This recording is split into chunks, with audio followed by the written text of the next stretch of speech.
Bueno, buenos días. En primer lugar, como no puede ser de otra manera, dar las gracias a todas las personas que se han encargado de la organización, así como al personal técnico, a todas aquellas personas que quizá a una hora un poco intempestiva, como puede ser las 8 menos cuarto, pues ya estaban aquí preparando, etcétera, etcétera, ¿de acuerdo? Vamos a proseguir en este caso con la siguiente mesa. Como decía el doctor Aguadet, quizá los retos, los desafíos, las cuestiones que nos ocupan y preocupan quizá tienen poco o casi nada que ver con la química, pero la otra parte es que son cuestiones que efectivamente se extrapolan, se impregnan, llegan a todo lo social. Y esta mesa yo creo que es un ejemplo de ello, ¿no? El no pensar que todo lo debemos acotar al ámbito educacional y el pensar que al final todo lo que es alfabetización mediática, en su vertiente crítica, en su vertiente inteligente, que también decía el profesor Aguadet, todavía estoy reflexionando sobre ello. Hace ya como 3/4 de hora que lo he oído, todavía estoy reflexionando sobre ello, sobre la aplicación del adjetivo inteligente en este caso. Creo que da para bastantes reflexiones, incluso metafísicas, diría yo. Entonces, pues como digo, esta mesa va sobre ello. Y es un claro ejemplo. Entonces, sin más dilación, paso a hacer la presentación de las personas que conforman la mesa, a las cuales también quiero dar las gracias. Van a hacer una pequeña intervención. Yo creo que en función de eso, pues luego podemos abrir un poco el debate e ir pues avanzando. Tenemos a Violeta Tena, que es la presidenta de la Unión de Periodistas. Bueno, te había ascendido ya automáticamente. Vicepresidenta de la Unión de Periodistas de aquí, de nuestro territorio. Tenemos a Juan Bifalcó, que es a ver si me equivoco otra vez en el cargo. En este caso sí que es presidente, vale. Presidente del Colegio de Publicitarios y Relaciones Públicas. Y tenemos a Alejandra Mora, que creo que es vicepresidenta. Sí, vicepresidenta de la Academia Valenciana del Audiovisual. Entonces, pues, sin más preámbulo, le doy la palabra a la vicepresidenta. A la vice. Bueno, pues, Marc, muchísimas gracias por la presentación y muchas gracias a Javier Marzal, que ahora ha tenido que salir un momento, por la invitación a la Unión de Periodistas para participar en esta actividad que la verdad es que nos interesa mucho, ¿no? Estaba escuchando con mucha atención todo lo que estaba explicando José Ignacio y me alegra mucho saber que en el ámbito académico este es un tema de debate, es un tema de discusión y es un tema en el que se está profundizando. Me gustaría, en primer lugar, presentar un poco qué es la Unión de Periodistas. La Unión de Periodistas es una organización de profesionales de la comunicación, del periodismo, que nació hace ya 40 años y bueno, tenemos alrededor de 700 socios, la mayoría de ellos en la provincia de Valencia, pero también cada vez más, afortunadamente, en Castellón. Y como os podéis imaginar, pues nuestro objetivo es la defensa de nuestra profesión. Es importante destacar que no somos una organización de medios de comunicación, sino que somos una organización de profesionales que trabajan en los medios de comunicación. Lo digo porque hay veces que los intereses de las empresas pues no son los mismos, ¿no?, que los de los profesionales que trabajamos en ello. Y bueno, como os comentaba, este es un tema el de la educación mediática, que nos preocupa mucho. Nosotros, de hecho, la Unión de Periodistas, desde ya hace algunos años, colaboramos con CaixaBank en un proyecto precisamente de alfabetización mediática en las aulas de los institutos. Es un proyecto modesto en el cual participan socios de nuestra organización que van a los institutos y durante todo un trimestre pues hacen un acompañamiento, una explicación de unas primeras nociones de por qué es importante estar bien informado, de cómo distinguir una noticia de un bulo, etcétera, etcétera. Y como os digo, es un proyecto pequeño que llega hasta donde llega, pero que precisamente incide en la línea en la que aquí estamos hablando. Y, de hecho, yo soy de las personas que querré la presentación de José Ignacio porque creo que podemos colaborar y podemos estudiar, ¿no?, vías de colaboración. Nosotros, de hecho, la Unión de Periodistas, como organización representativa de los periodistas en la Comunidad Valenciana, formamos parte de la FAPE, que es la Federación de Asociaciones de Periodistas de España, y este es un tema que se ha debatido y que se ha hablado mucho, ¿no?, en nuestra Junta. Tenemos una persona que forma parte de la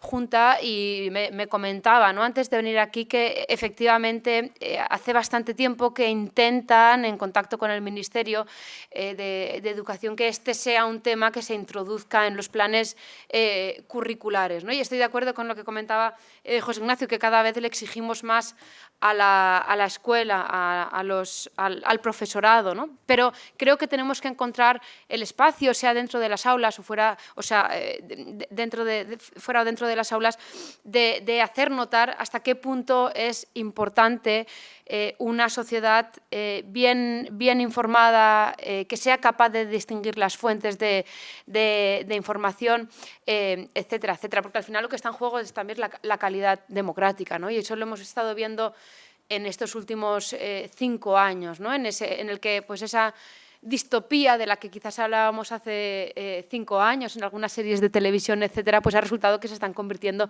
en realidad, ¿no?, de hasta qué punto a través de pseudomedios de comunicación y a través de las redes sociales se puede de alguna manera manipular a la opinión pública y, por tanto, poner en peligro la democracia. Claro, que la situación en la que nos encontramos los y las periodistas es muy complicada, porque durante mucho tiempo, durante muchas décadas, nosotros, los medios de comunicación, de alguna manera tuvimos el monopolio de la comunicación. Es decir, los medios de comunicación teníamos un papel fundamental en la conformación de lo que era la opinión pública.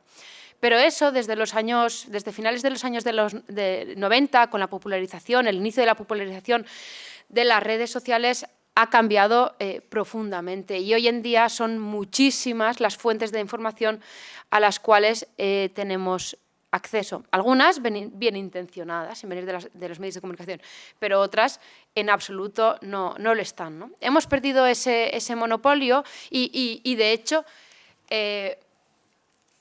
aquella confianza que antes nos tenía la opinión pública en que nosotros proporcionábamos información fiable, etcétera, etcétera, se está resquebrajando, y se está resquebrajando de una manera muy profunda. Leí ayer unos datos, y disculpad que no haya tenido tiempo de preparar ninguna presentación, pero ayer acabé de trabajar muy tarde porque sabéis cómo funcionamos en los medios de comunicación. Pero leí algunos datos que yo creo que son para hacérnoslo pensar, ¿no? Por ejemplo, entre las personas mayores de 55 años, el 47% de esta franja de población confía en las noticias que nosotros les proporcionamos. 47%, no llega ni al 50%. Pero es que entre las personas de menos de 35 años, el 37% de esas personas confían en los medios de comunicación. Es decir, que tenemos un 65% de esa gente joven, que serán las generaciones del futuro, que tomarán las riendas del futuro, que no confían en los medios de comunicación, en la información que nosotros les proporcionamos. Claro, no ayuda que algunos medios de comunicación, porque muchas veces tendemos a echar las culpas de esta situación pues a la proliferación de las redes sociales, etcétera, ¿no? Pero tampoco ayuda que algunos medios de comunicación de referencia se hayan subido al carro de las fake news, de la manipulación, etcétera, etcétera. Nosotros también tenemos que hacer un examen de conciencia, ¿no? Y esta misma semana hemos visto que Fox News ha llegado a un acuerdo con la empresa encargada de la fabricación de las urnas para las elecciones de Estados Unidos, pues porque esta empresa había puesto una denuncia por difamación a la Fox, porque la Fox, después de la victoria de Joe Biden, estuvo alimentando el bulo de que las elecciones habían sido manipuladas. Y lo que hemos sabido durante esta semana es que habían muchos periodistas en aquel medio de comunicación que sabían a ciencia cierta que estaban mintiendo, y a pesar de aquello continuaban mintiendo. Y continuaban mintiendo porque en el momento en el que ellos, la noche electoral, dijo que la victoria de Joe Biden era legal y había sido justa, su audiencia comenzó a caer en picado. Y su audiencia se fue a otros medios de comunicación más derechistas incluso que ellos. Y entonces ellos, por instinto de supervivencia, dijeron, pues nuestra línea editorial va a consistir en menoscabar, soscavar la credibilidad de la legalidad del proceso, ¿no? Y ahora nos hemos encontrado en que efectivamente Fox News ha tenido que admitir que mintió. Y eso obviamente no nos ayuda en nada. Por eso creo que tenemos que, desde las periodistas, tenemos que hacer examen de conciencia y hacer una llamada a todos nuestros compañeros y a las empresas para las cuales trabajamos a propósito de la necesidad de autorregularnos, ¿no? Y de volver a los principios que han de guiar el buen periodismo. Pero bueno, todo esto se une a otras cuestiones que también nos preocupan, ¿no? Se hablaba antes de los jóvenes y hasta qué punto hay una pérdida de confianza en relación con los medios de comunicación. Pero es que además lo que nos estamos encontrando en los medios de comunicación convencionales, yo trabajo en una revista en papel, o sea, una revista en papel. ¿Os podéis imaginar lo que eso significa? Han desaparecido, excepto las del corazón, diría que ha desaparecido hasta la Super Pop. O sea, que la cosa es realmente grave. Vamos a ver, Don Balón también desapareció. Bueno, trabajo en una revista en papel que hace todo lo que puede por tener también presencia digital, obviamente. Es una revista que se llama El Temps, que se publica en todo el ámbito de lengua catalana. Y ahora pues intentamos también tener una versión web con los artículos que tenemos en la revista, pero también con otros, obviamente con la misma plantilla, con lo cual os podéis imaginar lo que eso supone a nivel laboral. Si hubieran aquí más compañeros de profesión, seguramente nos explicarían pues cosas muy semejantes a las que yo os puedo explicar. Bueno, y la cuestión es que estamos muy preocupados, porque las generaciones más jóvenes no consumen medios de comunicación convencionales en absoluto. Ahora mismo las principales fuentes de información que utilizan las personas más jóvenes, de menos de 30 años, son Instagram y son TikTok. Ni siquiera Twitter, ¿no? Que quizás es un medio que sobre todo está creado, en el que yo siempre tengo la impresión que sobre todo estamos las personas a las que nos interesa la actualidad. Ni siquiera están ahí, están en Instagram, están en TikTok. Y esas personas que ahora tienen menos de 30 años, teóricamente tendrían que ser los consumidores de información del futuro. Por ejemplo, aquí tenía unos datos, un informe Digital News Report que se hace a partir de 93.000 entrevistas en todo el mundo, por lo tanto, es una franja de población importante, que decía que la media de edad de los suscriptores de los medios de comunicación es 47 años. Realmente es una media de edad muy elevada. Los menores de 30 años solo representan el 8%, o sea, muy poco. La gente joven no está acostumbrada a pagar por la comunicación y no están dispuestos a hacerlo. Y eso genera muchos problemas para la sostenibilidad económica de los medios de comunicación. Y es que aparte no tienen interés en venir a nuestra información. Y de hecho nos estamos encontrando en que cada vez más medios de comunicación están abriendo subcanales de comunicación, como os decía, en TikTok, en Instagram, para conseguir llegar a esa audiencia potencial, ¿no? Por ejemplo, eso creo que estaba pasando en el Wall Street Journal, por ejemplo, ha abierto un canal de comunicación que se llama Noted, el Harvard Business Review, otro que se llama Aston, que lo que pretende es ir a las redes sociales donde está esa audiencia potencial, traducir los artículos que normalmente te llevarían 5 minutos de lectura, 6 minutos de lectura, 7 minutos de lectura, que eso para la gente más joven que está acostumbrada a la comunicación rápida, al esto tan rápido, traduce esos artículos de 5 o 6 minutos en pequeños contenidos de 30 segundos, imaginaros el reto, porque dicen, hayan llegado a la conclusión que es la única manera de conseguir que esos consumidores de información puedan llegar de alguna manera a los medios de comunicación convencionales.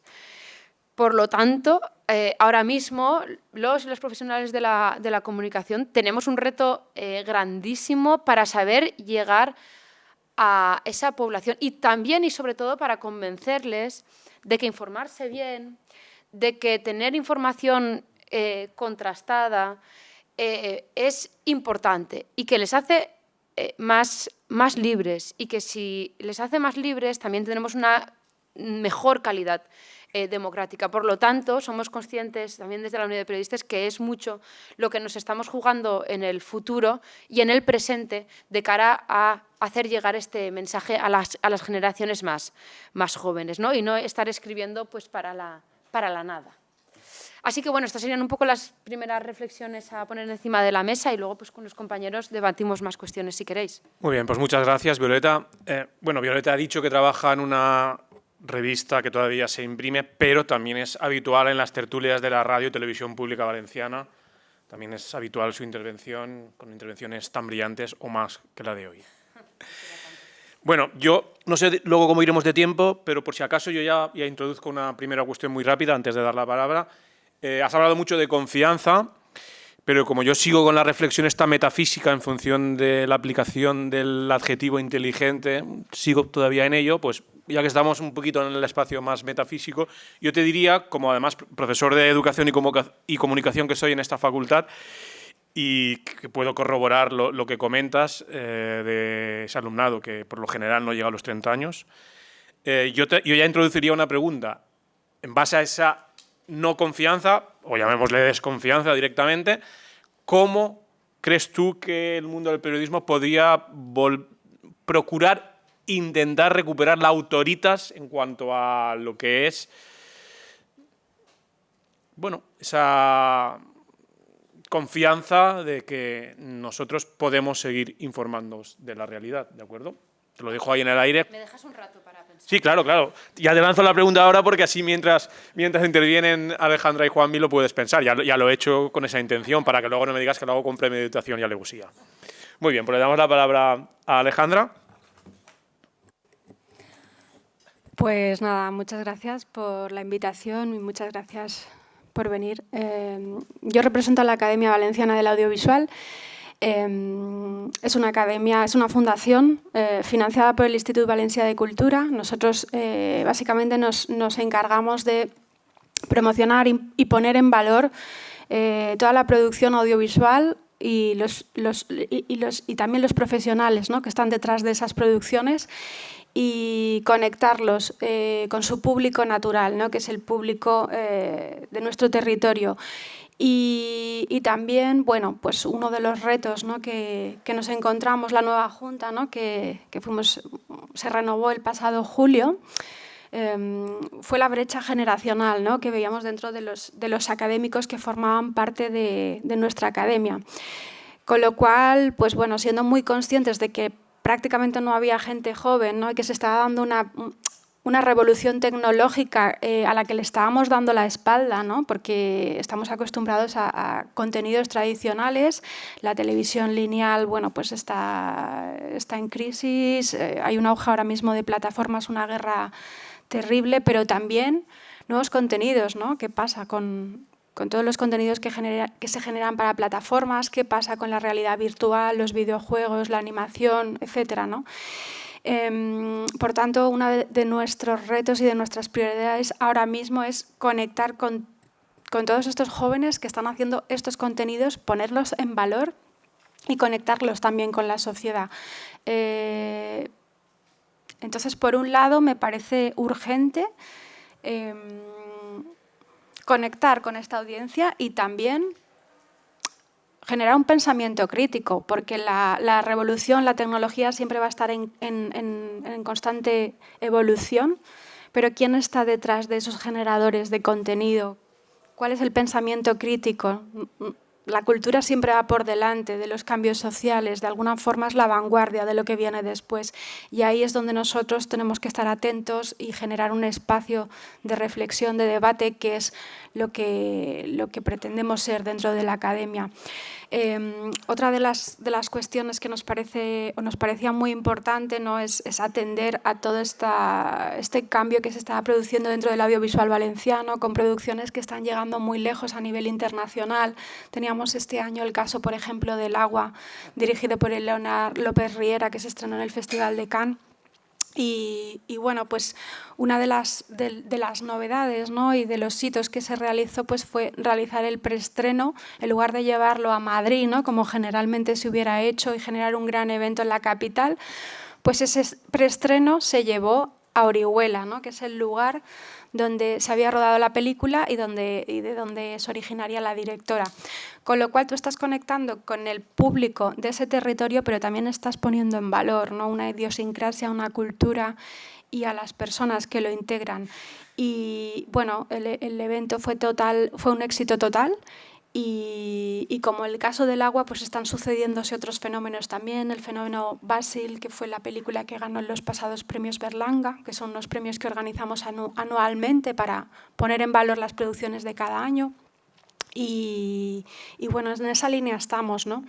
Ayer tuvimos la suerte de inaugurar en la plataforma Filmin un canal de cine valenciano del Instituto Valencia de Cultura, con muchas de las películas que han pasado por los Premis Berlanga y por las ganadoras de los Premis Berlanga también, con lo cual para nosotros es un hito que se vea cine valenciano y en valenciano. Y bueno, es interesante cómo consumidores de este tipo de plataformas, ¿no?, que buscan contenidos especiales, pues de repente pueden meterse en este canal y descubrir joyas, ¿no?, como lo que se está produciendo y que hasta ahora, pues bueno, tenía muchas veces dificultad para acceder al gran público, pues porque al final son películas minoritarias, con menor presupuesto para promoción, para marketing, etcétera. Y bueno, es un poco la línea estratégica que estamos siguiendo y bueno, pues luego si queréis podemos seguir debatiendo, ¿no? Más allá de toda esta alfabetización audiovisual que hablábamos, que sí que se hace, sobre todo desde el Instituto Valencia de Cultura, ya se conecta con los institutos, con los alumnos, pero también a través del circuit, ¿no?, que se hacen proyecciones dentro de todo el territorio de la Comunidad Valenciana, llegando también a las periferias con nuestras películas, las películas que han pasado por los Premis Berlanga, por las películas producidas y también las webseries, series producidas en Valencia y en valenciano. Y esos son nuestros objetivos y nuestros retos y donde estamos enfocando la energía. Muchas gracias. Pues muy bien, gracias, Alejandra. Para que estés en igualdad de condiciones, también te lanzo ahora la pregunta y así tienes tiempo para pensarla.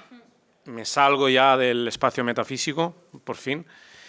Y te quería comentar que se dice mucho que, bueno, que ese segmento poblacional que no llega a los 30-35 años ahora prácticamente no consume televisión, lo que es el concepto tradicional de televisión, pero la casualidad hace que hoy sea viernes y este domingo se inaugura en la televisión autonómica la segunda temporada de Després de tu, y Després de tu, esta serie, con datos de audiencia en la mano, ha conseguido ser el segundo espacio que más audiencia tiene después de los informativos, con excepción de la emisión de la película L'amor de Guillem, que, bueno, que es una película que relata unos hechos dramáticos que mucha de la gente que no sois de aquí seguramente no conoceréis. Pero exceptuando L'amor de Guillem, esta serie no solo ha conseguido ser la segunda que más audiencia tiene, sino que ha conseguido algo relativamente difícil. Y es que en el segmento poblacional cuya franja de edad estamos hablando, además llegue, si no recuerdo mal, algunos domingos no sé si al 30 o el 32%, unas cifras brutales de audiencia, ¿de acuerdo? Entonces, yo un poco la pregunta que te lanzaría luego es, como digo, tienes la suerte de que nos hemos salido del metafísico, con lo cual no te quejarás de la pregunta, pero ¿por qué crees que series como esta sí que consiguen que todavía gente de 26, 27, 24, 18 años, el domingo por la noche, deje su móvil y pueda sentarse media hora delante de la televisión, ¿de acuerdo? Y nada, damos ahora la palabra para acabar a Juanvi y luego en función de estas preguntas que he planteado o de otras que queráis plantear, pues establecemos un breve debate. Tampoco sé cómo iremos de tiempo. Fenomenal, pues gracias Marc y gracias a todos y a todas por estar aquí. Buenos días. Bueno, yo represento, como decía, al Colegio de Publicitarios, que como pauta común, ¿no?, de los tres, nosotros representamos también a los profesionales, ¿no? Esto lo quiero diferenciar porque no representamos en ningún momento a las empresas, a las agencias de publicidad, sino a los profesionales que ejercemos o de publicitarios o de relacionistas públicos en la Comunidad Valenciana.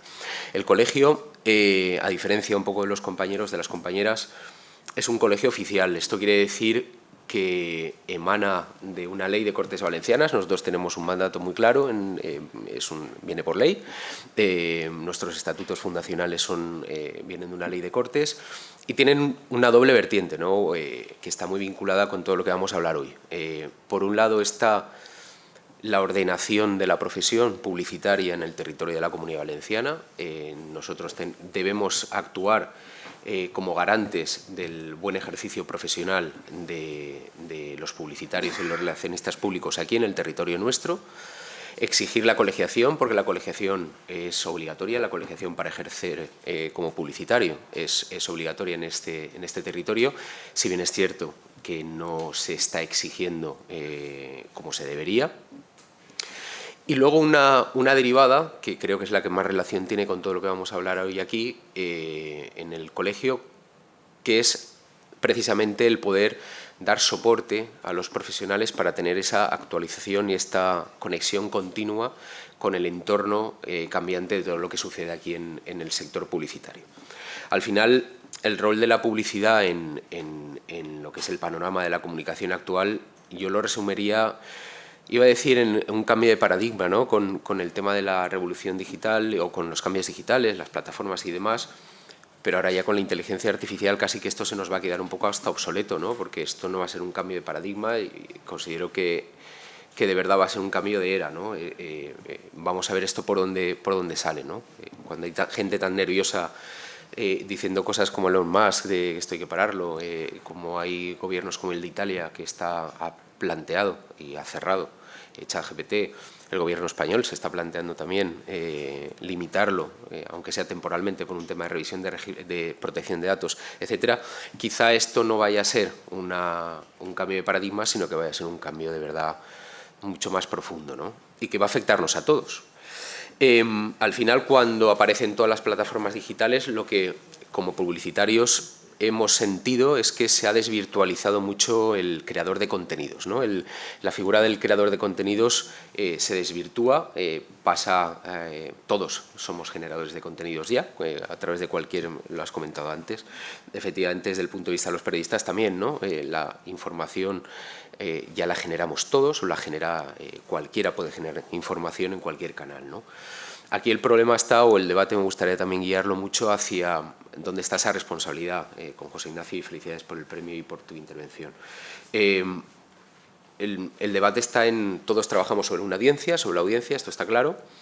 Estoy de acuerdo con que el foco debería estar y debe estar en la audiencia, pero también es cierto que los que legislan, los que nos gobiernan, también deben proveer de las leyes y de los marcos legislativos adecuados para que los excesos no se puedan cometer a través de estas plataformas. Quiero decir con esto, yo al final, si en el TEMS tú escribes una cuestión que resulta del todo dolosa para la sociedad, el problema no lo tienes tú, lo tiene el TEMS.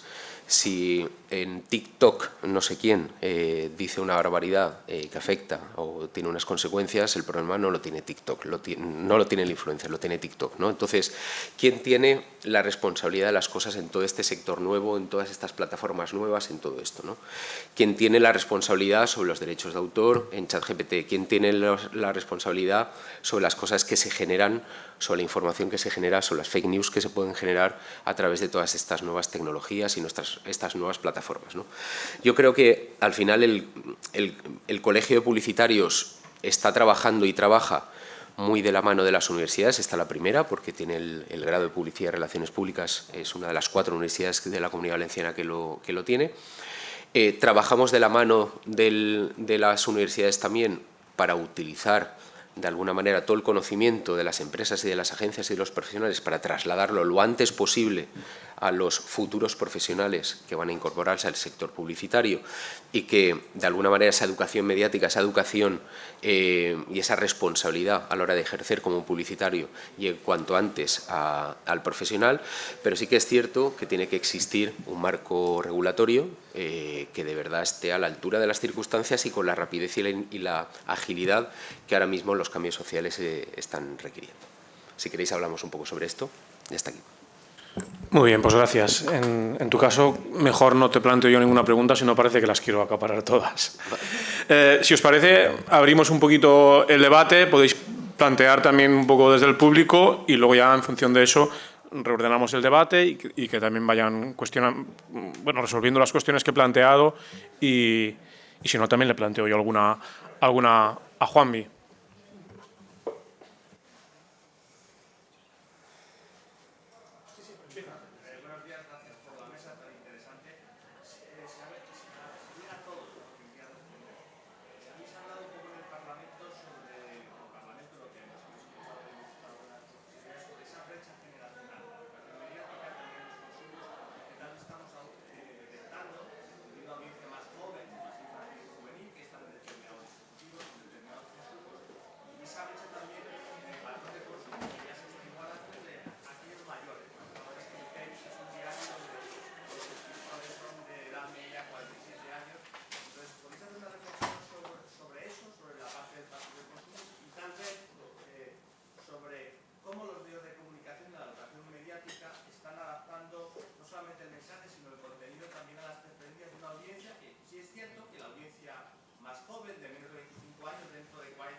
Pues quizás empiezo yo. Encadeno con lo que había comentado, ¿no?, en mi intervención, que ya hay medios de comunicación convencionales en toda Europa que están creando canales de comunicación directos para captar a ese público joven. Incluso han aparecido el otro día, ayer lo leía en un artículo del País muy interesante sobre este tema, de una persona joven de menos de 30 años, una chica española que trabajando en la ONU se le ocurrió, se dio cuenta de que ella se dedicaba a hacer resúmenes, digamos, de las reuniones que hay en la ONU, que te puedes imaginar que deben ser un turro bastante impresionante. O sea, la chica tenía bastante experiencia en el tema y se le ha ocurrido un nicho de negocio que consiste en coger las noticias. De hecho, hoy en día lo habréis visto, os habrá llamado la atención que en algunos medios de comunicación, cuando abres la noticia en el móvil, te pone tiempo de lectura estimado 6 minutos, 7 minutos, como que te previene ya, como diciéndote, si no estás dispuesto a leer 7 minutos, pues que sepas que esta no es tu noticia, ¿no? Y esta chica se ha montado una empresa en la cual tiene un número importante de trabajadores que se ha especializado en convertir esas noticias que en un periódico convencional en el país, en el mundo, serían una plana entera, convertirlos en vídeos de TikTok de 30 segundos, intentando que la esencia de esa noticia no se desvirtúe. Claro, yo la pregunta que me hago, además, en nuestro medio de comunicación nos dedicamos, que mi medio de comunicación, o sea, no es que sea en papel, es que encima es en catalán, o sea, lo tenemos todo para acabar como Don Balón y sin embargo así, ahí estamos, ¿no? Yo me dedico a escribir reportajes y lo que me pregunto es si un reportaje que es un género periodístico que está prácticamente en desuso, en desaparición, me pregunto hasta qué punto lo que yo explico en un reportaje de 3 o 4 planas puede reducirse a 30 segundos de comunicación, de un vídeo en TikTok. Realmente creo que hay muchos matices y creo que la sociedad es suficientemente compleja como para que las cosas requieran de una explicación más más pausada. Pero la duda que tengo es si esas nuevas generaciones están dispuestas a destinar ese tiempo a entender la complejidad de la vida y de los asuntos cotidianos. Pero, claro, esta reflexión tampoco no la quiero hacer desde el pedestal de los que estamos aquí y de que ya tenemos una cierta edad. Hemos de asumir que las generaciones más jóvenes están consumiendo comunicación de una manera muy diferente a la nuestra. Y vamos a tener que crear estrategias para captarlos. También te digo una cosa. Nosotros, haciendo reportajes... Hoy, por ejemplo, yo he publicado un artículo que sumaba 13.000 caracteres, que no sé, que deben ser unas, pues no sé, 3.000, 4.000 palabras quizás, una cosa así. Y tenemos un público que lo lee. Tenemos un público, porque yo creo que ahora uno de los ejes de los medios de comunicación o uno de los puntos que tenemos es saber crear comunidad, ¿no? Y es decir, que haya un segmento de la población que vea en ti un medio de comunicación confiable y que le proporciona el tipo de información que para él le resulta útil. Y te sorprenderías, pero son artículos que generan visitas. O sea, tampoco no creo que haya que caer en el derrotismo, ¿no? Continúa existiendo un segmento de la población que está dispuesta a destinar una determinada cantidad de tiempo a informarse de una manera más profunda. Pero hemos de buscar también la manera de intentar captar a ese otro público que no va a destinar ese tiempo. Estoy de acuerdo contigo y bienvenida al estrés de los segundos, ¿no? En publicidad, una pieza, para que te des una idea, una cuña de radio de 30 segundos, para nosotros le llamamos una pieza larga. Madre mía. Es una pieza larga. Sí, claro. Es decir, que para nosotros el trabajar contenidos, y estoy de acuerdo contigo, ¿no? El trabajar contenidos en formatos cada vez más reducidos, ¿no? Nosotros tenemos medios en publicidad que la atención, para captar la atención de la audiencia en canales digitales, en los 3 primeros segundos son vitales. En 3 segundos no has captado, en 3 segundos estás muerto porque no ha consumido nadie el resto, ¿no? Entonces, quiero decir con esto que imagínate hasta dónde llega el estrés en el trabajo nuestro y en tal, ¿no? Y contestando un poco, ahí está justo la clave, ¿no? El poder adaptarte y el poder adaptar el mensaje, el canal, el contenido, qué voy a contar, a quién se lo voy a contar, dónde se lo voy a contar y cómo se lo voy a contar, ¿no? De qué forma, ¿no?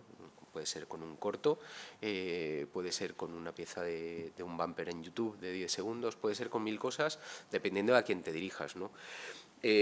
Con respecto a la protección de la audiencia o cómo llegan esos mensajes en publicidad, desde luego es el sector también que yo creo que está más controlado en ese sentido, ¿no? Esa más legislación no puede haber. Es verdad, hasta nosotros mismos nos autolegislamos, es decir, que tenemos un organismo a nivel nacional que se llama Autocontrol, no sé si lo conocéis, pero bueno, Autocontrol es un organismo que creado y depende del Ministerio de Industria y que autorregula la profesión y el ejercicio de la profesión. Hay campañas y muchas campañas se tienen que someter a autocontrol antes de ser emitidas, sobre todo las especialmente sensibles, como son, por ejemplo, las de los menores, ¿vale? Las que van dirigidas a menores. Los menores son los más protegidos por ley en publicidad. Está prácticamente prohibido todo, porque es más fácil decirlo por ahí que se puede hacer, ¿vale? Y sí que es verdad que hacia los mayores es donde quizás menos legislación hay, menos cuestiones se trabajan y sí que es verdad que es la audiencia más interesante para muchísimas marcas hoy en día, ¿no? Y hablo desde el punto de vista publicitario. Pues desde el punto de vista audiovisual, lo que sí que se está produciendo es un cambio a nivel de producción de formatos. Lo que antes eran series en plataformas con 7 temporadas y capítulos de 1 hora, pues se ha transformado en 2 temporadas como mucho, con capítulos de 20, 30 minutos, mucho formato también de webserie, 5, 10, 15 minutos, formatos de píldoras pues tipo pantomima full, ¿no? No sé, son generadores de tendencias y yo creo que el hito, ¿no? O los retos son llegar a nichos que tradicionalmente han sido invisibilizados o que no han sido representados, ¿no? Decías, porque ha funcionado después de tú. pues yo creo que ha dado con la clave, ¿no? Y es cuando tú de repente te ves representado, ves una identidad cultural y un formato novedoso, entretenido, pues claramente conectas, ¿no? Y es lo que está pasando ahora pues con muchas series. No sé, hablábamos de la generación Centennial, ¿no? Por ejemplo, el éxito que ha tenido también la plataforma Filmin y la habilidad que ha tenido para conectar con esta generación de consumidores, pues generando series creadas por mujeres muy jóvenes de 20 y pocos años, con temáticas y crisis vitales y existenciales relacionadas con personas de esa generación, ¿no? Entonces, claro, es clave.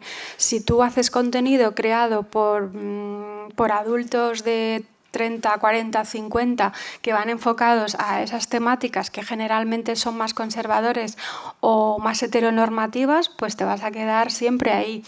¿Qué está pasando? Pues que ahora nos estamos dando cuenta, ya no desde un punto de vista solo ético-moral, sino que hay una rentabilidad, ¿no? Que de repente se generan contenidos con colectivos pues de personas con diversidad funcional, contenidos de personas del colectivo trans, donde se ven realmente representados, y ahí hay consumo, películas o contenidos de mujeres maduras, ¿no? Que de repente dicen, ostras, pues sí, o sea, yo ahí me veo, voy a ir al cine a ver esa película o voy a seguir esta serie porque realmente me siento identificada, me siento interpelada. Creo que por ahí, ¿no?, es donde tenemos que ir y apuntar, más que estar dentro de la norma. Y sí que funciona mucho pues, el fenómeno, ¿no?, el evento, ¿no? Pues, llega la serie Cardo, ¿no?, y se produce una revolución, es la serie top de A3 Media Player, llega fenómeno... ¿cómo se llama la serie? Esta Self-Tape, ¿no?, que ha estrenado ahora Filmin, pues lo mismo, se invierte mucho en el estreno, en la publicidad, en todo el contenido digital, en dosificar esa información en píldoras de consumo rápido. Yo creo que va por ahí un poco la tendencia.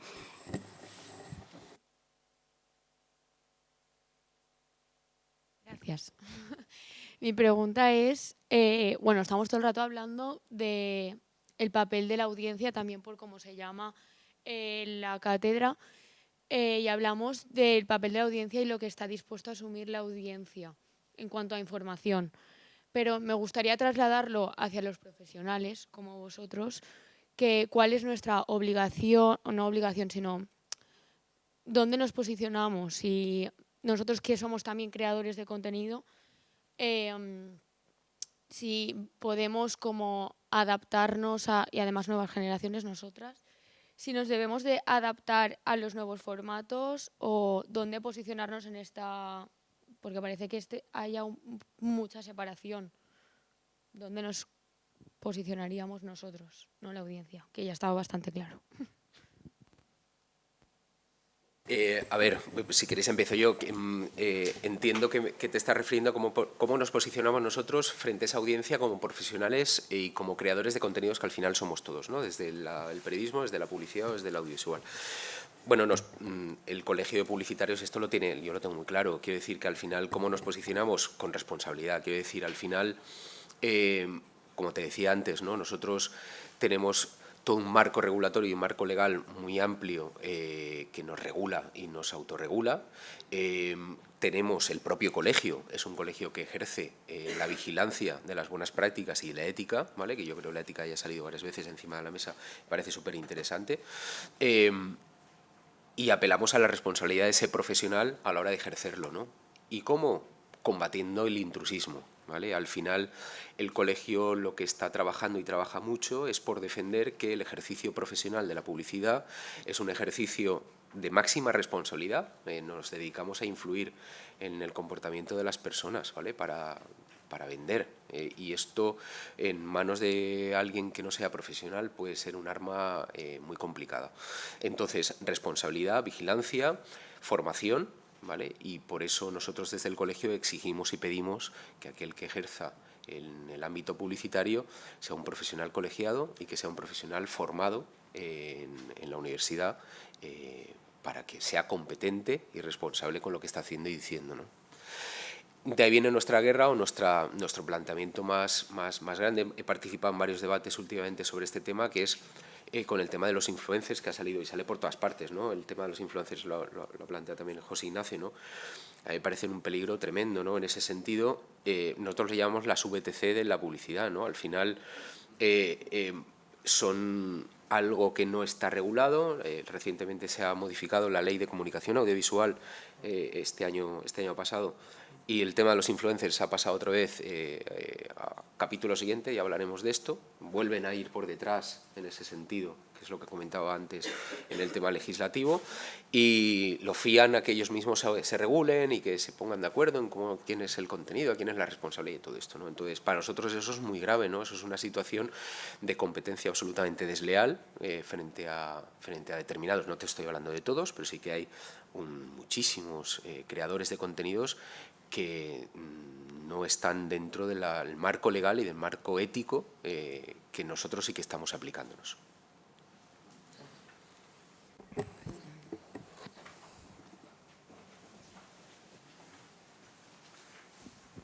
Bueno, muchas gracias. Yo quería plantear, bueno, sobre el tema que estáis hablando, que es un poco que cada vez los mensajes, tanto periodísticos como publicitarios como audiovisuales, son más breves, ¿no? Bueno, yo quería plantear el peligro de que se produzca lo que podemos decir una tiktocización, no sé muy bien cómo decirlo, sobre todo de los mensajes periodísticos, ¿no? Porque considero que es imposible, o sea, imposible no, porque además has puesto el ejemplo de esta empresa, ¿no? Que lo está intentando y seguramente con éxito, ¿no? Pero veo muy difícil lanzar un mensaje periodístico realmente de calado que contribuya a hacer democracia, ¿no? A valores democráticos en tan solo 20, 30, 50 segundos, ¿no? Desde luego, este camino hacia los mensajes más breves, bueno, yo creo que no es algo nuevo. Yo recuerdo, bueno, una anécdota de cuando era periodista hace 20 años en una emisora de televisión nacional. Yo recuerdo que había una editora que entró en ese momento a trabajar en la televisión, que estaba yo, y bueno, tenía una obsesión porque las noticias duraran 50 segundos, ¿no? Hasta el punto de que le llamamos Doña 50 segundos a esta profesional, ¿no? Os podéis imaginar el regocijo de la redacción, que le parecía muy mal, ¿no? Hacer noticias de 50 segundos porque no se podían contar las cosas bien. Es decir, que esto desde luego no es nuevo, ¿no? Más allá de efectivamente de este fenómeno, que creo que es real y lo he reflejado de manera correcta, bueno, yo creo, a ver si estáis de acuerdo, que también se está produciendo la irrupción de nuevos lenguajes o la actualización de viejos lenguajes, ¿no? que están teniendo éxito entre esa franja de edad de la que hablamos, ¿no? De la gente más joven. Bueno, en primer lugar, la ficción. Es cierto que en ficción se hacen ficciones de 10 minutos, pero siguen existiendo y con buenísima réditos económicos, series de televisión que mantienen los 50 minutos habituales, y además se produce el fenómeno de ver 3, 4 capítulos, ¿no? Esto que conocemos, que la gente ya no se limita a ver solo un capítulo de 50 segundos, sino que ven 3 capítulos de 50 segundos, ¿no? Aparte de esto, bueno, otro fenómeno que me interesa mucho es el éxito de los podcasts, ¿no? Los podcasts no duran 10 minutos, hay algunos que sí, pero lo normal es que duren 20, 25 minutos, ¿no? Que ya es un tiempo suficiente, desde luego, para desarrollar un tema periodístico. Bueno, quería introducir esto como un poco contrapunto, ¿no? No todo es siempre más breve, sino que hay cosas en que sí que se mantiene el tiempo. ¿Qué opináis sobre esto? Publicidad quizás sea un campo diferente, ¿no? Porque se paga el segundo, evidentemente, pero tanto los mensajes periodísticos como audiovisuales creo que también se pueden mantener, ¿no? No entronizar los mensajes breves, no siempre se pueden contar las cosas en 50 segundos, ni debemos hacerlo. Bueno, a ver qué opinan las personas de la mesa, pero en este sentido, esta variable de la brevedad, que yo también enlazaría con lo de la inmediatez en la sociedad, al fin y al cabo, funcionan esos segmentos poblacionales más jóvenes de los que estamos hablando. Yo me enteré del famoso noticiario de Ángel Martín en una clase, estoy hablando ya de hace años, pero en una clase. Es decir, y lo introdujo una alumna y yo creo que el 70 o el 80% del alumnado sabía de la existencia de ese noticiario. Sabéis que Ángel Martín parece que es capaz de concentrar en 2 minutos y medio todas las noticias del día. Lógicamente, el nivel de profundidad es el que es. Pero recuerdo que ese día en el que yo estaba observando que el 70 u 80% de la clase conocía ese noticiario y yo pregunté por informe semanal, se hizo un absoluto silencio y de repente por una de las últimas filas alguien dijo: ¡ah, eso lo ve mi abuelo! ¿De acuerdo? Entonces, claro, imagínate, reportaje de informe semanal, y hay varios, pero uno ya va a durar siempre más de 2 minutos y medio, ¿no? Entonces, claro, eso es algo que lo ve mi abuelo, lógicamente. Yo no voy a invertir ese tiempo en vez de eso. Es que, claro, ¿cuántos contenidos, efectivamente, digamos que hay como una hibridación o una diversidad, ¿no?, de contenidos, etcétera, y efectivamente plataformas como Netflix, HBO, etcétera, basan su negocio en la producción de productos audiovisuales. La duración estándar de un capítulo, ahora me imagino, está en los 50 minutos aproximadamente. No recuerdo lo que Farmacia de Guardia y todo, no sé si aquí os acordaréis, ¿no?, que hay alguno que me supera en edad, Farmacia de Guardia, todas esas cosas, ¿no? No recuerdo cuánto duraban. Pero ¿cuántos de esos contenidos que ahora son consumidos de forma masiva y que duran más de media hora son informativos? Porque si lo piensas, en realidad son entretenimiento, la mayoría. ¿En documentales hay muchos en las plataformas? Sí. Hablando de podcast, la mayor parte no. Bueno, pero también podríamos, dentro del mundo del podcast, que efectivamente ha habido una explosión, ¿no?, de ese fenómeno en los últimos 2 o 3 años. Yo creo que eso es muy bueno, es muy positivo y de nuevo pone en cuestión un poco esa posición que habíamos tenido los medios de comunicación convencionales, ¿no? Y bienvenido sea. El porcentaje de ellos que son estrictamente informativos es muy, muy, muy pequeño, la verdad. Creo que hay que admitirlo. Por lo tanto, digamos que estamos como en esta diversidad, ¿no?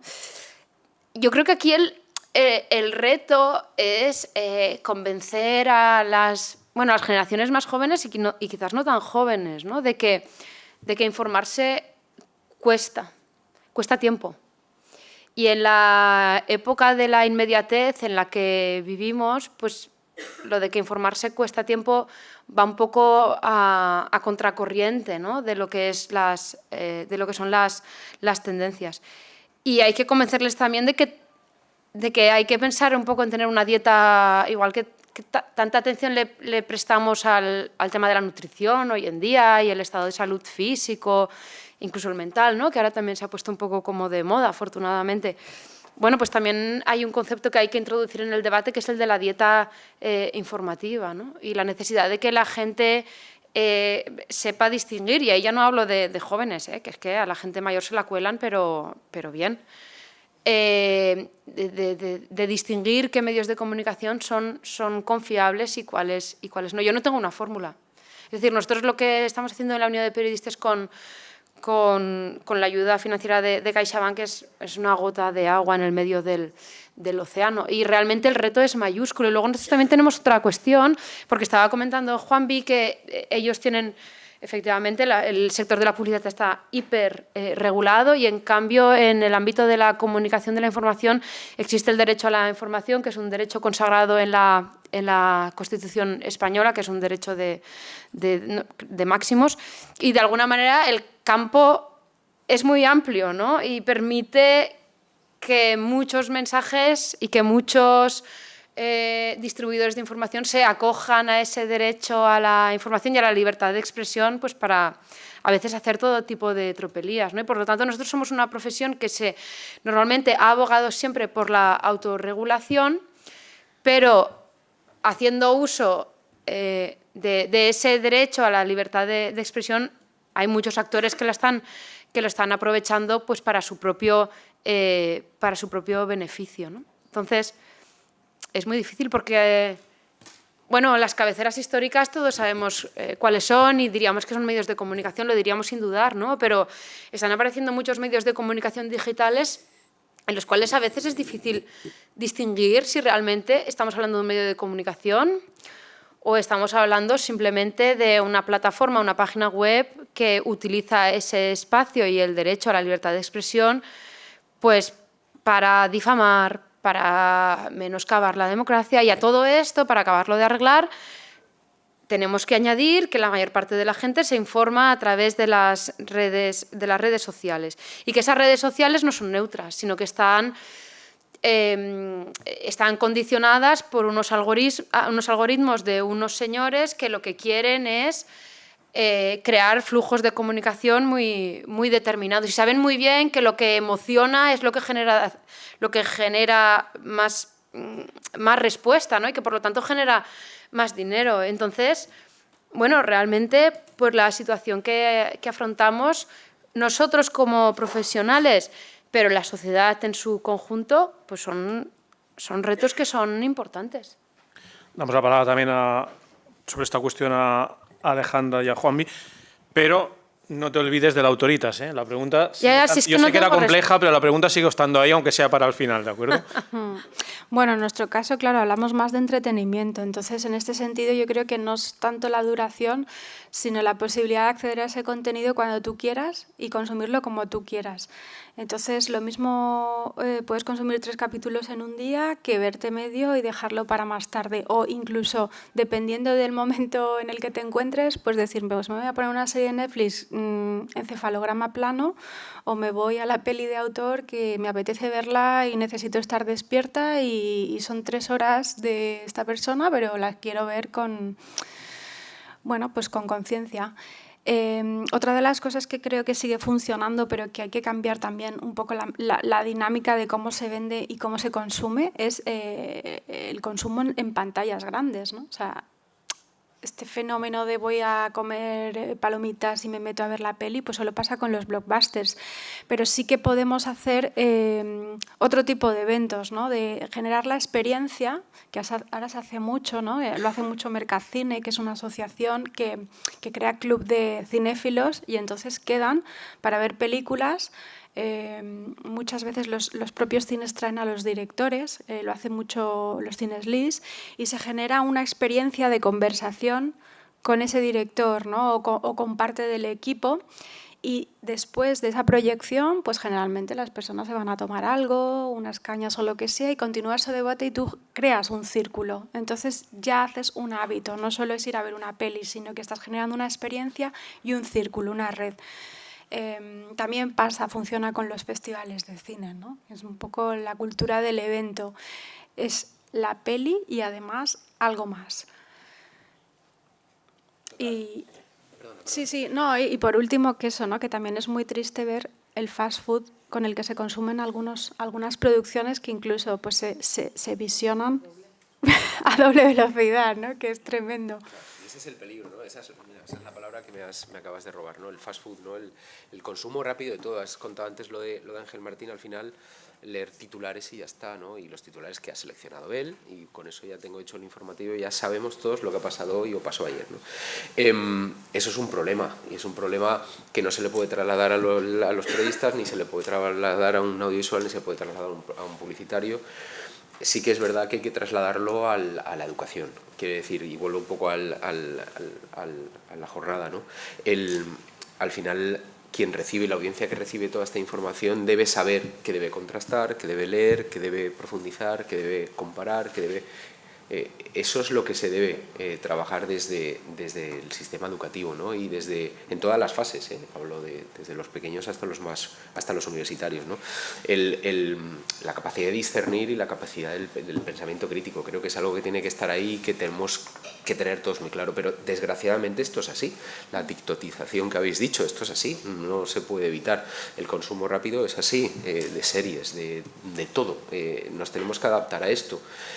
Con responsabilidad y con la máxima protección posible, ¿no? Pero al final solo se soluciona con educación y con formación de esa audiencia, ¿no? Que es la que tiene que entender. Hace muchos años, vengamos otra vez a la serie esta has dicho, de Farmacia Guardia, emitían un anuncio que a mí de pequeñito siempre me impactó, se me quedó ahí grabado, un señor que Camps, que era el director general de Camps, que era una industria estas creo que era limpieza o algo de esto, ¿vale? Y él siempre salía en sus propios anuncios y cerraba el anuncio él, el director general, le decía: busque, compare y si encuentra algo mejor, cómprelo, ¿no? Y yo siempre me he quedado con esta frase: esto ya no existe, o sea, nadie busca, ni compara, ni consumo rápido, esto me lo ha dicho este señor, María pues me ha dicho que ponga este vestido, me lo voy a comprar ya. Quiero decir que es lo que es y es lo que hay, y la sociedad ahora mismo va a este ritmo y a esta velocidad, y va a una velocidad absolutamente vertiginosa y rapidísima, muy por encima de nosotros. Ayer estaba yo en una cosa con Comunitat, con la asociación de agencias, y hablábamos que la formación en nuestro sector, antes estábamos hablando de, bueno, vamos a formarnos para lo que pueda venir dentro de 2 o 3 años, ahora estamos hablando de dentro de 6 meses qué va a pasar. Ahora nos estamos formando en cosas de inteligencia artificial de hoy que sabemos que dentro de 6 meses están obsoletas, en 6 meses, seguro, 100%, no estoy exagerando nada, ¿no? Entonces, va muy rápido, sí, hay que adaptarse y hay que proteger también. Muy bien, Agustín. Sí. Bueno, lo primero, enhorabuena y muchas gracias por la invitación también. No quería consumir tiempo porque tengo luego la ponencia, pero sí quería plantear una idea, por si luego os tenéis que ir y no podéis entrar en debate, sobre el tema de la fragmentación, ¿no?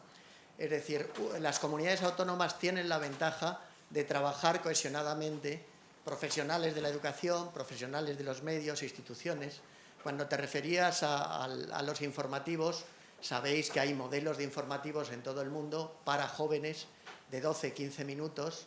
Podríamos poner el ejemplo de Kodomo News en la NHK, Actual Actu en Francia, Around News en la BBC británica.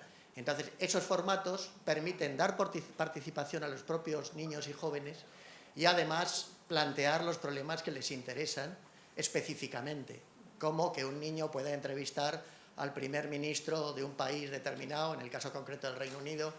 Eso es ya trabajar con una mentalidad global, porque si no estamos siempre fragmentando y haciendo esfuerzos casi siempre inútiles que no tienen una continuidad y que no educan al político, ¿no?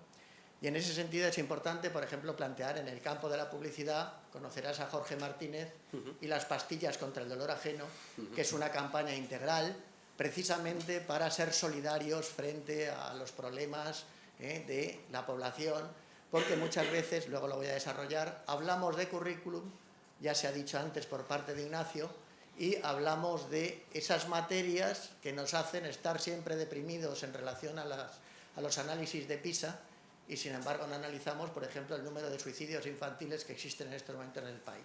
Lo habéis tomado así de refilón, pero lo importante es saber qué es lo esencial para transformar una sociedad que va a pique y que no está aprovechando el que, si queremos educar a los jóvenes, eso es una labor de toda la tribu y sobre todo tenemos que escuchar a los jóvenes, porque si no, conoceréis también todo lo que ha sido la teorización del valor del inútil, ¿no? Que se ha defendido también, o lo que es la valoración de la gentileza, ¿no? Que es en lo que tenemos que educar como prioridad absoluta, porque si no, no vamos a cambiar nada. Ni con las cátedras de radio y televisión, ni con los esfuerzos que llevamos haciendo desde los años 70 del pasado siglo, ni viendo si hay unos pioneros que ya podemos descubrir o pueden descubrir que desde los años 60 del pasado siglo llevamos hablando de lo mismo y, de alguna manera, no me quiero extender más, pero una invitación a que aprovechéis desde el punto de vista autonómico que se puede trabajar íntegramente entre los profesionales, las instituciones, etc. Hay ahora un proyecto de la FAPE, que es un informe que se ha sacado sobre desinformación con el Gobierno de España, y eso lo ha sacado la FAPE en colaboración con Miguel Ángel Ballesteros, que es un general. Intentemos quitarnos los tópicos con respecto a determinadas instituciones, porque de repente los militares nos están dando 100 vueltas cuando ha sido la institución que más se ha renovado desde la dictadura, durante la transición y durante la democracia. Quitémonos esos prejuicios de izquierda, derecha, centro. Lo que tenemos que tener es la utopía de la transformación por la educación, porque si no, no vamos a ningún sitio. Y no puede haber formatos cortos o formatos largos. No podemos estar solo preocupados por eso. En Telemadrid, cuando estuve, al toque de un silbato, los profesionales de la comunicación se aliaban con los profesionales de la educación para transformar y para hacer una buena programación. Entre el año 91 y el año 94 se hizo una televisión aliada con la educación, que no era un proyecto de prestigio, no era la coartada de qué hacemos con el servicio público. Cuando se quería poner los toros o programas cutres de educación, en donde no había habido una colaboración entre profesionales de distintas áreas, pues fracasábamos y volvíamos a utilizar la coartada, sí, hacemos servicio público. O sea que os invito a la pasión, porque soy un señor de 66 años, conozco a las personas que nos han acompañado en esta batalla y hemos peleado por ello, pero seguimos fracasando. O hacéis esa suplencia y ese relevo, o trabajamos juntos con la ilusión y la pasión y el entusiasmo que debemos seguir teniendo, porque es nuestra obligación, porque trabajáis también en la comunicación, que es una de las profesiones más maravillosas que existen, porque los políticos no pueden seguir siendo groseros, y invitar a los profesionales de la educación y de la comunicación a que cada vez haya menos periodistas. Cuando se hace información local, por ejemplo en Segovia, no hay periodistas para cubrir esa información. Y desde la universidad tenemos que dar la redacción de los textos hechos ya. No podemos seguir así y eso es un cambio de la sociedad. Y ese cambio tiene que seguir siendo transformador desde la educomunicación y desde vuestro papel. Perdonadme por la pasión. Luego tengo ocasión. Está bien, Agustín, está bien. Claro. Lo que pasa en relación a lo que cuenta Agustín es que para que eso ocurra hace falta lo que comentaba el compañero en la conferencia de antes, ¿no? Hace falta que las instituciones públicas se lo crean. Hace falta que en el Ministerio se lo crean, que en las consellerías correspondientes se lo crean y además de creérselo han de dedicar recursos. Porque, por ejemplo, la televisión autonómica que tenemos él me está recordando, ¿no? TV3 tiene un programa de noticias para chavales, hecho por chavales, que se llama Infoca y que funciona muy bien y ha sido una apuesta de la televisión catalana. En la televisión valenciana ni siquiera tenemos recursos para tener un informativo por la mañana en la radio y otro diferente en la tele. Y se hace un pupurri que vamos, es para morirse. Quiero decir que hace falta creérselo y hacen falta recursos. Sí, bueno, yo creo que es una lucha que tenemos por lo menos las asociaciones de productores también, ¿no? Pero luego está la batalla de las propias televisiones autonómicas están en crisis. Ahora mismo su supervivencia cuelga de un hilo, entonces están en pleno proceso de transformación hacia algo más parecido a una plataforma, reencontrándose con sus nichos, pero ahora mismo se están quedando con una población envejecida. Y están intentando competir y pelear con plataformas cuando los contenidos y la responsabilidad es otra. Y por desgracia, pues muchas veces nos toca como ir de abanderados, generar contenidos que tienen una respuesta del público, hacer nosotros ese trabajo y cuando tú generas un modelo que funcione y que tiene éxito, entonces te replican. Y esa base de esfuerzos personales y de creer en utopías, como decías tú, y de perseguir pues una representación que sea más rica, más diversa y más inclusiva. Y ahí estamos. Con los políticos hemos topado. Es decir, esto sí que es complicado. Al final, yo estoy más por la labor de que cada uno desde nuestras áreas, desde nuestras competencias, desde nuestros saberes haceres y desde nuestros trabajos, tiremos de esto y no contemos con que los políticos vayan a estar a la altura de todo esto. Es una desgracia lo que estoy diciendo, pero esto es así. No creo para nada que vayan a estar... Vamos a ver, yo llevo 2 años y medio como presidente del colegio y... Con la administración aquí es una anécdota que a nosotros nos afecta, que hay un grado de publicidad y relaciones públicas. En las 4 universidades de la Comunidad Valenciana salen 300 profesionales todos los años al mercado, 300. Y resulta que en la administración, en Generalitat Valenciana, en lo que es la oferta de empleo público, por un error, no se sabe de quién, administrativo de hace 150 años, no existe el título de grado de publicidad, que es un grado oficial, el grado de publicidad y relaciones públicas. Por tanto, no pueden optar a un puesto de trabajo en la administración. Esto es muy grave, porque es tan grave como que no pueden optar a plazas donde la Generalitat Valenciana es el principal anunciante de la Comunidad Valenciana, invierte más de 14-15 millones de euros al año en publicidad, ¿vale? No pueden optar a plazas donde se gestiona dinero público dedicado a la comunicación social, ¿vale? Y eso es muy importante, ¿no? Entonces, el que puede ejercer ese trabajo es un profesional de la publicidad que en teoría no puede acceder porque no aparece en ese tal. Y esto llevan años, yo llevo 2, pues no sé quién llevaba 5, no sé quién llevaba 7, ¿vale? Quiere decir que son peleas con ellos porque cambian, unos vienen, otros van y no les interesa. Al final yo creo que el problema no es otra cosa que no tienen interés sobre estas cosas, ¿no? Les interesan otras cosas. Entonces es complicado, yo abogo más por el trabajo de cada uno de nosotros, por tirar, por trabajar con la mayor eficacia posible en cada uno en nuestro rol y aportar. Y vamos a ver qué pasa, ¿no? A los cambios hay que adaptarse. Esto va como va, la sociedad va al ritmo que va y esto no lo podemos evitar ni no lo podemos limitar, ¿no? Nos tenemos que adaptar todos y trabajar para que esto cambie, para que esto esté dentro de una norma más o menos coherente. Pues, si os parece, por no acumular retraso en el horario, reiterar el agradecimiento a la cátedra, reiterar el agradecimiento tanto a Juanvi como a Alejandra, como a Violeta, y decirte, Agustín, que has conseguido algo que yo no era consciente de si se iba a conseguir, que es que me quite de la cabeza lo del apelativo de inteligencia, porque ahora, desde que lo has dicho, me estoy preguntando cómo se puede conservar a alguien también con 66 años. Has conseguido... Ya luego en la comida me cuentas el secreto. Pues nada, muchas gracias. A vosotros.